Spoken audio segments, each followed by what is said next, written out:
Hey everybody, this is So Many Sequels. I'm Josh. I'm Garrett. And I'm David. What in the world? Well, you get a sneeze and then you start laughing. David's been sneezing off mic. As soon as we get on mic, I have a coughing fit. Sorry about that. I don't know. A weird start. So we are in the middle of our Halloween horror spooktacular. One of these days, I'm going to remember to put that dang cardboard cutout. You're running out of opportunities. I know. I got two more chances. Running out of Halloween. Last week, we talked about Halloween Kills. This week, we are talking about David's pick, which is John Carpenter's The Fog. Yes. Released even in the Carpenter realm. In 1980. That's true. 2 Carpenters in a row. This movie was written and directed by John Carpenter. Stars Adrienne Barbeau, Jamie Lee Curtis, John Houseman, Janet Leigh. It's kind of it's definitely more of a cult classic movie than Carpenter's Halloween is. Halloween's kind of dipped back into the mainstream, and The Fog, though, is it's more niche. I think it's more of a niche movie. So let's start with why did you pick this movie for us, David? Oh, well, the most simplest of reasons really was that we've done Halloween in the past, circa 2018, I think. We did Halloween, and John Carpenter's legendary film, which sort of kicked off the horror slasher genre. And John Carpenter is known for being one of the more iconic horror directors, right? But he's not just limited to one set. He's done stuff in various genres. So he's got his horror slasher. Last year, we did his sci-fi horror, The Thing. And so this year, I thought, let's just keep the tradition going. We're doing these horror movies. We're doing these Halloween-ish horror movies. Let's do John Carpenter's supernatural horror, The Fog. And let's get a little history about this. And so that's why I picked it. And also, it had, from what I could tell, moderately good reviews. It wasn't like universally. I mean, it wasn't liked at the time, apparently. But like you said, it's since to be. It's more appreciated now. Yeah, I read the same thing. I saw that this was pretty critically panned upon release, but was a big box office success, and audiences seem to enjoy it. And it is, taken on a life of its own over time. So that's always interesting when we get to see a movie do that. Had anyone seen it before? Hadn't seen it before. No. Yeah, me neither. It was definitely interesting. I'll just go ahead and start off with some of my thoughts. Go ahead. It came out 2 years after his Halloween, which is another low budget film. So he's in this realm of low budget stuff right now, right? And you can definitely see that in here. But I thought the low budget was more noticeable in this movie, probably strictly because of the special effects they go for this time. There's not a lot of special effects in Halloween, but in this one, there's the fog, as well as what I will only describe as the creatures, I suppose. So that felt a little noticeable, but it has an interesting story. I was intrigued by the story. I was a little thrown off by the various storylines that we're following. Because, we see a lot of, what was her name? Stevie something? Stevie Rain or something like that. Yeah, the radio broadcaster and her son. And then we see Jamie Lee Curtis and this man that she's hitchhiked with, and these stories all kind of intertwine in weird ways. So that was a little... Yeah, and the priest. I struggled with that at first, but it was fine. I think that's the best way I can describe my reaction to it, is it was fine. Yeah. I kind of don't... I'm not sure why I think people love it. The fans who do love it, I don't know why they love it, but good for them. Yeah. What about you, Garrett? Not bad. No. I am on the fence, sort of. I liked it. I did like it. I described it as a really long and good episode of Are You Afraid of the Dark? And I don't mean that in a bad way. Right. I think it's just a sign of the times. I think these older horror movies, the pacing is just different. They're very slow, and I don't have a problem with the slow builds, but I look at the kind of slow build horrors that we have now, and everything increases. There's a slow, creepy thing that happens. It has a tiny payoff, right? And it's kind of creepy and unnerving. And then it kind of builds on that each time. And if the payoff doesn't continue to build and continue to scare you for that slow build and continue to make you feel unnerved and creepy, then I don't think that you have a successful slow build horror. And I think this one is that for current times. I see how it would be super terrifying for the time period and why it would be scary, because I was very intrigued by the ghost story and the lore of the town and the 100-year anniversary. And I really liked the storytelling elements, but the scare elements didn't continue to build. It was a continual slow build with the same amount of scare, and that doesn't work. And so it doesn't continue to scare me. And so that second half, I was just kind of like, but the story was still really good. I also didn't like the fact that Jamie Lee Curtis basically served almost no purpose other than to just be there. Yeah, she's just kind of there. But I do see why people like it. And I think that, I know they remade it and it was pretty terrible from what I remember. I would like to see a good version of this, because I do think that it has potential to be very creepy and very scary in a modern setting.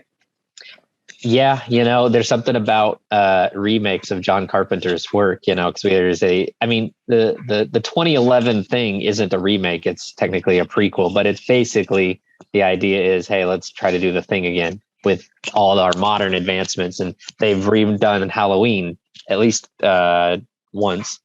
And, and we've done a remake of The Fog. I agree. You can see how the template is totally there for what would become what you're describing here, these kind of slow burns. Because it starts off with the whole opening credit scenes is just things kind of going weird overnight, like things falling, alarms going off, windows suddenly smashing for no reason, all these kind of little weird things. And that's your first 90 seconds.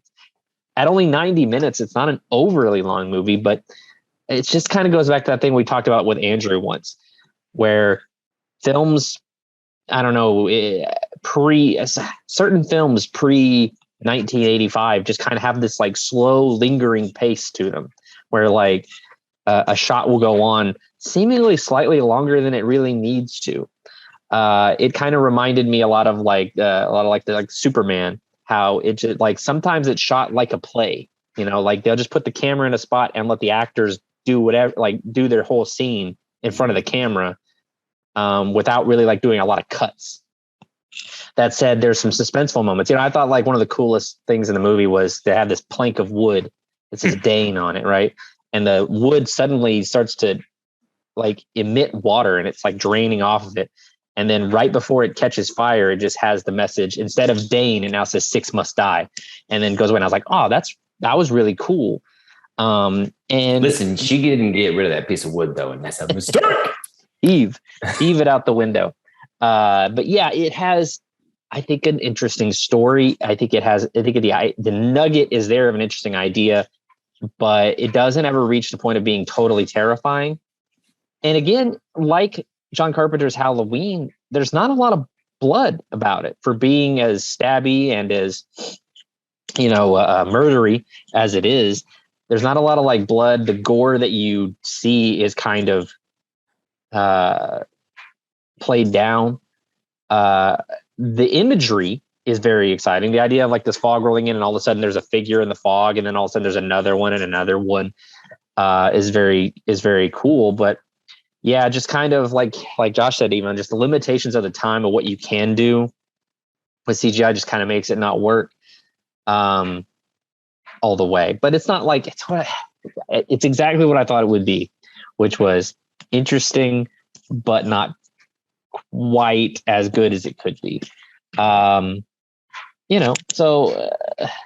I think that what can you say? I think it depends on your level of love for horror, right? Like I almost feel like it sounds like we're bashing this movie, and I don't feel like any of us walked away not liking this movie. I just don't think that we're like the deep, super hardcore horror buffs either that would really love and eat this up and like really appreciate it for what it probably is more than what we're giving it credit for. Because I do think that the movie is good, and again, I think for the time would have been very scary.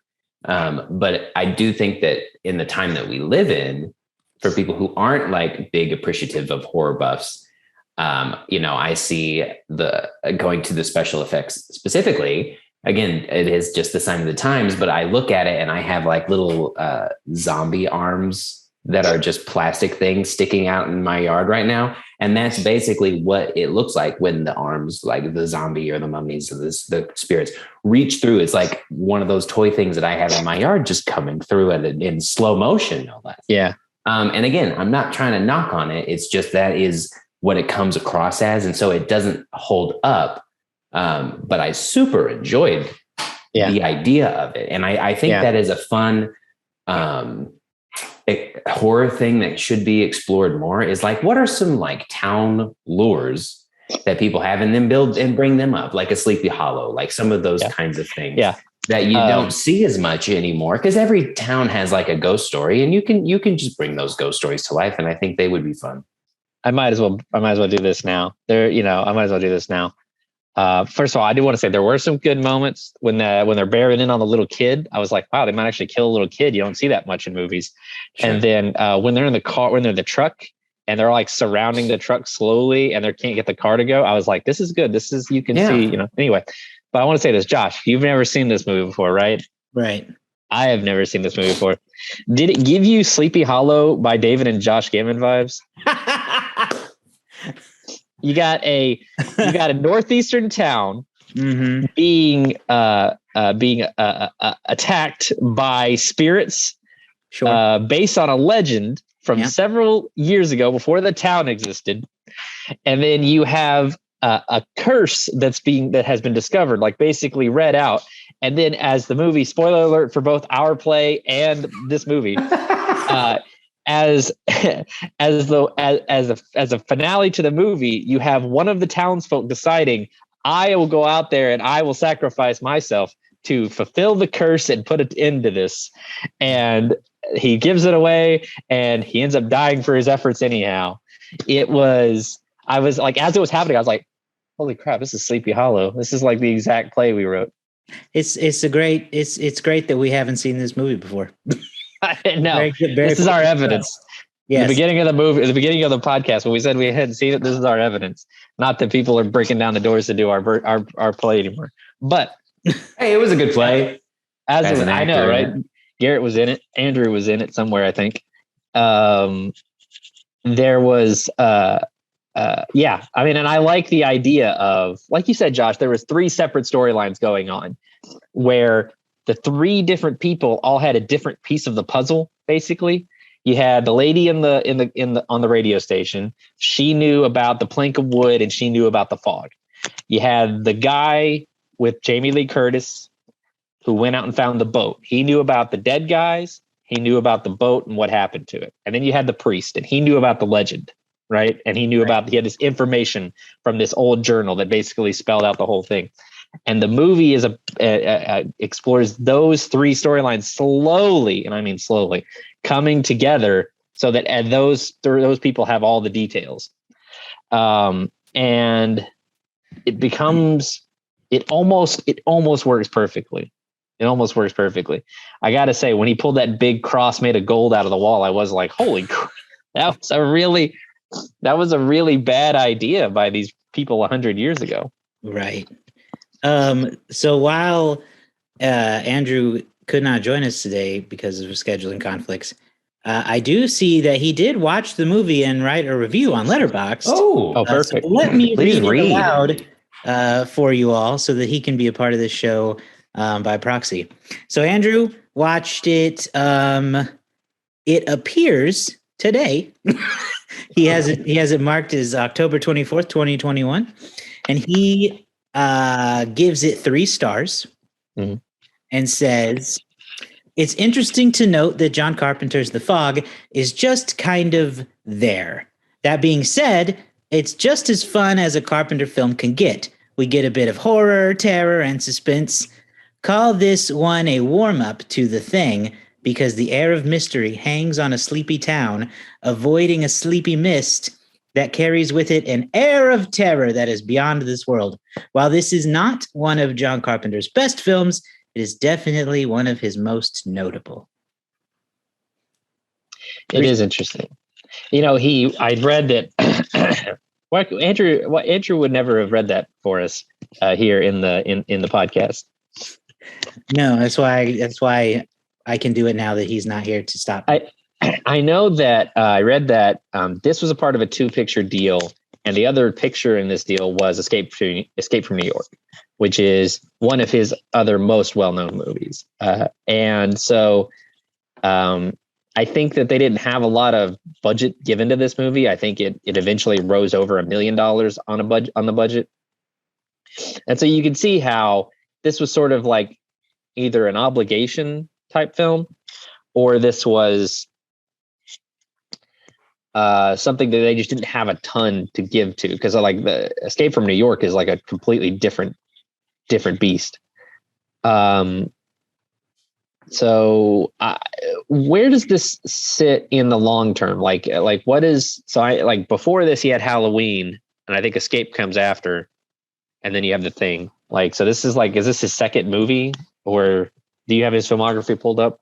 Yeah, I do actually. This is, what do you mean as far as like, is this his second movie that he did, or of the 2-picture deal?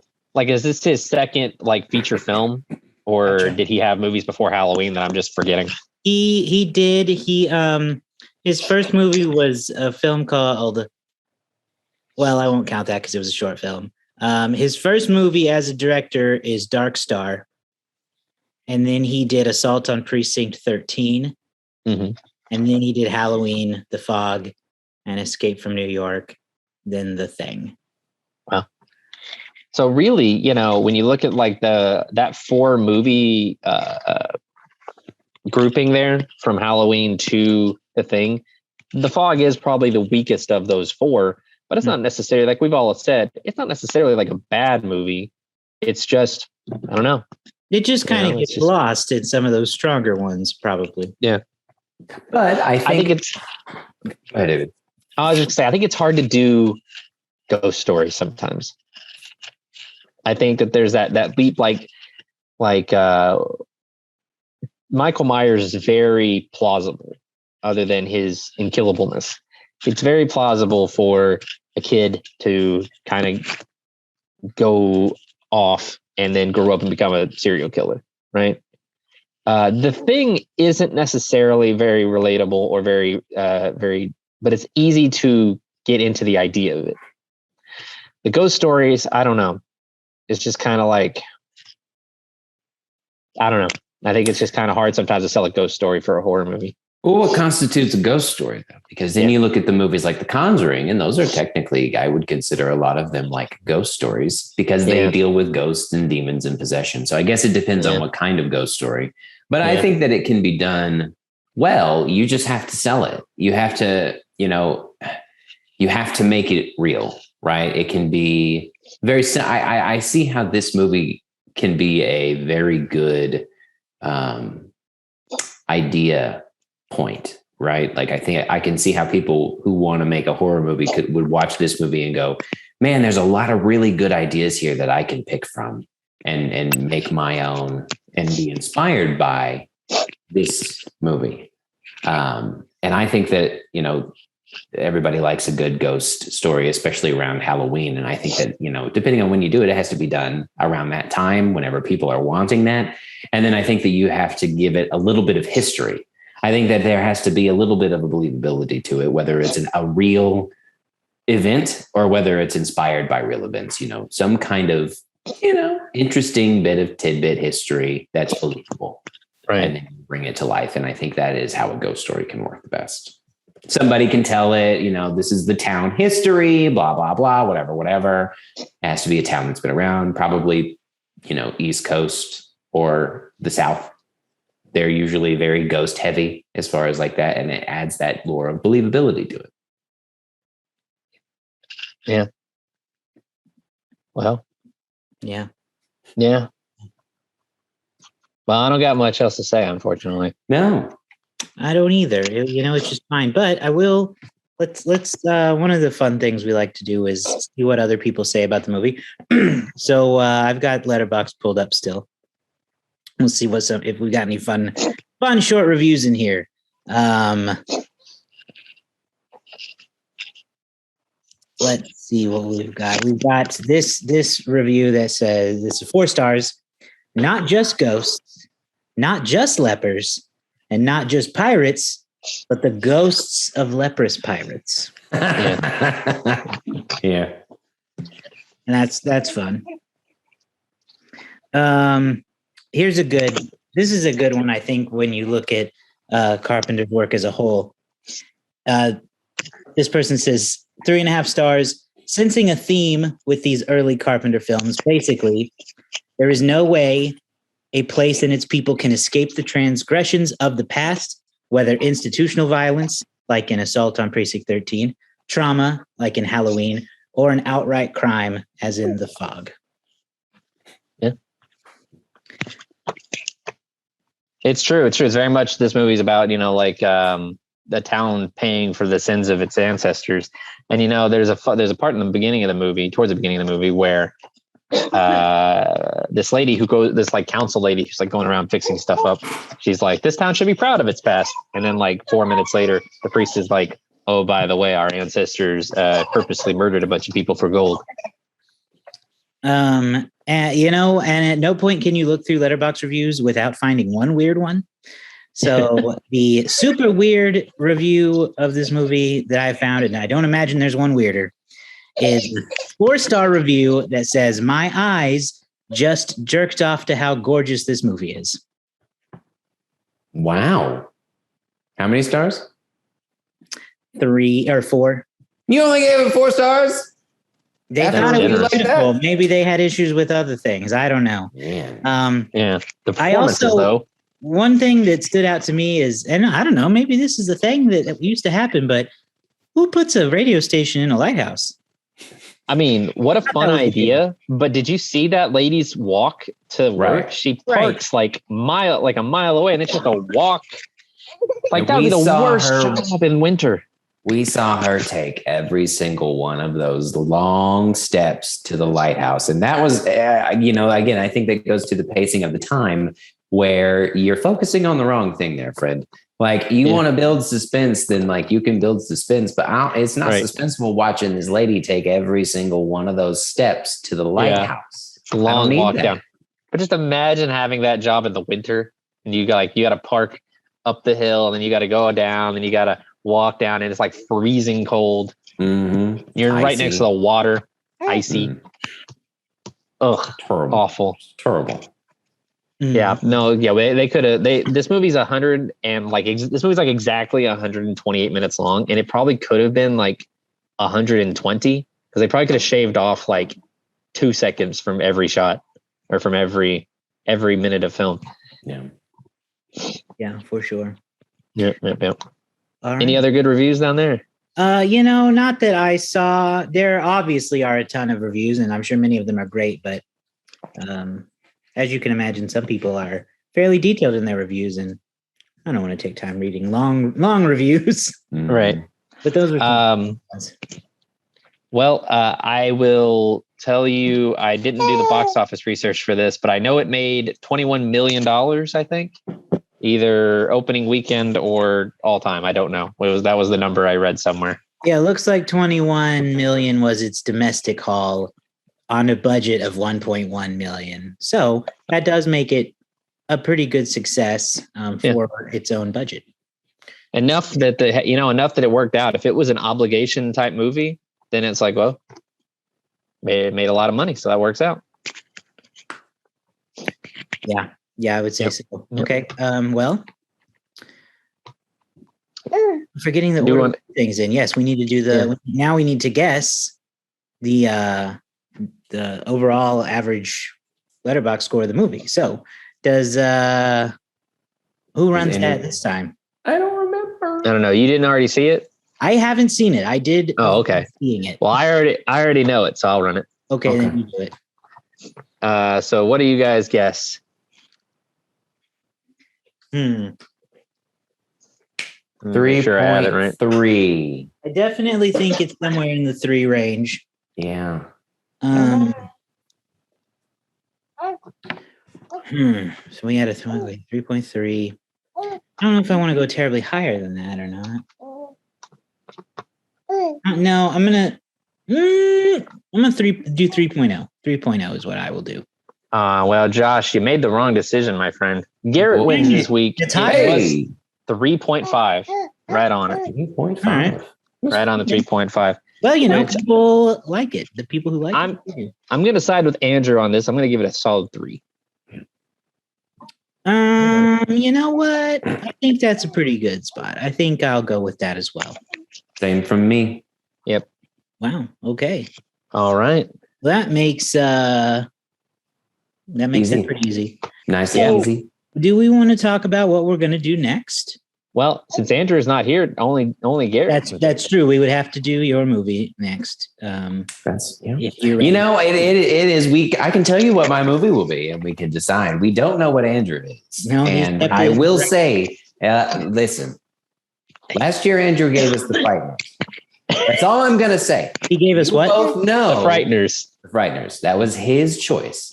So I can tell you what mine is, but maybe we ought to find out what his is as well and decide the order. And just to make sure that he ain't swing and miss again. No offense, Andrew. We love you. Yeah. But that was a bad pick. Well, you know what? We might as well save Andrew's pick for last no matter what. Because, if he comes in here with like Casper the Friendly Ghost or, hey, I'd be into that. I'll accept that. Something else. I can't think of it. Doesn't have to be scary. Okay. Well, so, I've gone back and forth because I wanted something scary, but I also am more humorous type person. I have always liked the funny, scary movies. But then I started looking at it again and I was like, I'm going to do something a little different. So next week, we are going to look at the movie Train to Busan. Train to Busan, which is a South Korean zombie outbreak movie. And it is very well received. It's, zombie movies are interesting. They all are very similar, a lot, depending on the time. This one, these people are stuck on a train. And that is where I'll leave it at that. Okay. Sounds good to me. All right. I'm intrigued. Haven't seen it, but I always enjoy a good zombie movie. While we have a little bit of extra time, I was going to say that at AMC theaters, they've been doing this cool little Thrills and Chills program, I think they've been calling it, where on Monday and Wednesday and Friday nights, they do a surprise horror movie where you buy a ticket. It's $5 if you have A-list and it comes with it, but you don't know what the movie is until it starts. And I've done 2 of them now. Right. And the first one I went to ended up being Night of the Living Dead, the Zack Snyder remake. Oh, okay. So, and that was a fun zombie movie. Starring Ted Dunphy. Yes. But also, and I didn't know this, that was directed by Zack Snyder with a script from James Gunn. So that was a pretty good combo. It's no secret to viewers of this show that I don't really love Zack Snyder's work. I don't think most of us really do, but when he's got a good script, I think he can do some cool stuff. And that was a fun zombie movie. Mm-hmm. I also advocate for one that's on Netflix called #Alive. I think I found it last year. It is very pandemic-y, the way that it works and the way they present the zombie outbreak. And I don't think it was intentional. I think it was just coincidental, but it is a very good watch based on that, in my opinion. Yeah. And I still recommend The Muppets Haunted Mansion. It is not scary at all, and has several musical numbers. And Pepe is a prominent feature. So There you go. that and they made me that- happy. there you go. I am still looking forward to that. Yeah, I definitely want to watch. And if you want to watch along for next week, I believe Train to Busan is on Prime, so you can watch it. Ooh, okay, perfect. Good. Okay, well, no reason to drag this out any longer, I guess. Find us online on all your favorite social media apps. somanysequels.com. You can find all our links there. Subscribe on Spotify or Apple Podcasts, or really wherever. If you're one of those people who has, like, I don't know, you listen to podcasts on Audible, we're there. I think that's weird, and I'm judging you a little, but who listens to podcasts on Audible? Or Podchaser. Or I mean, but we're there. We're gonna get in trouble there. I'm sorry. We're there though. Sorry, we're there though. So find us there, and of course, our YouTube channel. You can watch the video versions of these shows there. We'll be back next week with Train to Busan, and then we'll wrap up Halloween month 2021 with whatever fresh hell Andrew will unleash upon us. Oh man. So we'll see.